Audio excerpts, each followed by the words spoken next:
News India 27 नव्या पिढीचं नवं माध्यम।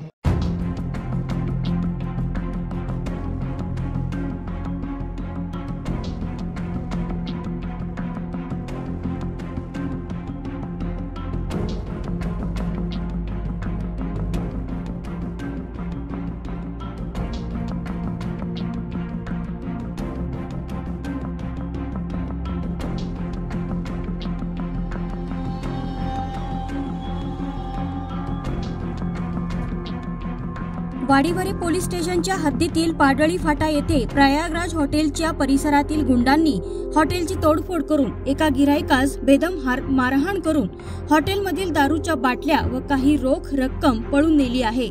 तरी पोलिसांनी सदर आरोपींना पकडून योग्य ती कारवाई करावी अशी मागणी हॉटेल चालकांनी केली आहे।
आज इथं पाडळी फाटाच्या आसपास सर्व जे काही व्यावसायिक आहेत ते स्थानिक आहेत आणि ते सर्व शेतकऱ्यांचे पूरक व्यवसाय करतात।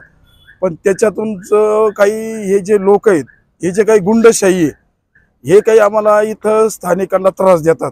तर याच्याकरता जे काही पोलीस प्रशासन असेल तर यांनी आम्हाला इथं सहकार्य करावं आणि त्याच्यातून आम्हाला कारण आमचे आता नवीन व्यवसाय त्याच्यामुळे आम्हाला आमची एवढीच विनंती आमच्या ग्रामस्थाच्या धंद्याच्या वतीनं का आम्हाला पोलीस प्रशासनाला का आमचं इथून काय करावा, आम्हाला मदत करण्यात यावी आणि याची दखल घ्यावी हीच आमची नम्रतेची विनंती। हॉटेल प्रयागराज पाडळी फाटा मुंबई आग्रा हायवे काल रात्री काही समाजकंटकांनी हॉटेल तोडफोडीचं हे करून एका कस्टमरला बेदम मारहाण करून तो एवढा जखमी झालेला आहे तर त्याला सिव्हिल हॉस्पिटलमध्ये ॲडमिट केलेला आहे। बुवा ह्या दहशतीखाली सर्व इथे व्यावसायिक असल्यामुळे भीतीच्या वातावरणात व्यवसाय करण्यात हे होत आहे। तर बुवा पोलिसांनी व्यवस्थित सहकार्य करून योग्य ती कारवाई करण्यात यावी आणि हॉटेलचं झालेल्या नुकसानाची भरपाई भेटण्यात यावी एवढं विनंती आहे। आणि इथून पुढे वारंवार अशा घटना घडू नये आणि असलेले सर्व व्यावसायिक भयभीत झालेले असून ती योग्य ती कारवाई इथून पुढे होई ही इच्छा आहे।